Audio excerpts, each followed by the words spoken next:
வணக்கம். கோவை நீலகிரி செய்திகளுக்காக செய்திகள் வாசிப்பது சரவணன். உதகையில் தோடர் பழங்குடியினர் பாரம்பரிய நடனத்துடன் ஆருத்ரா தரிசன பெருவிழா கோலாகலம்.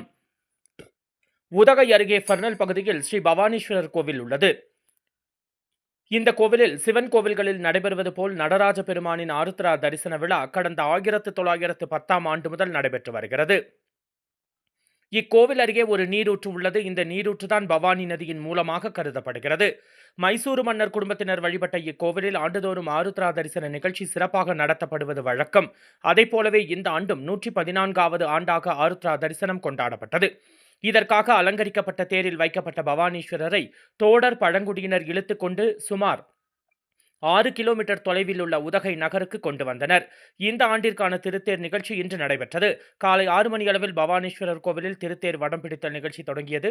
தேருக்கு முன்பு நீலகிரி வாழ் பாரம்பரிய பழங்குடியின மக்களான தோடர் இன மக்கள் தங்கள் பாரம்பரிய நடனத்துடன் உதகை மத்திய பேருந்து நிலையம், மெயின் பஜார், மாரியம்மன் கோவில், கமர்ஷியல் சாலை, லோயர் பஜார் வழியாக மீண்டும் கோவிலில் நிறைவடையும்.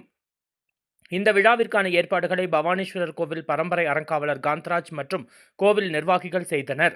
இந்நிகழ்ச்சிகளில் நீலகிரி மாவட்டத்தை சேர்ந்தவர்களுடன் வெளி மாவட்டங்களை சேர்ந்தவர்களும், கேரளம், கர்நாடகம் உள்ளிட்ட வெளி மாநிலங்களை சேர்ந்தவர்களும் அதிக அளவில் பங்கேற்றனர். கோவை நீலகிரி செய்திகளுக்காக எமது சிறப்பு செய்தியாசிரியர் தமிழ் வெங்கடேசன்.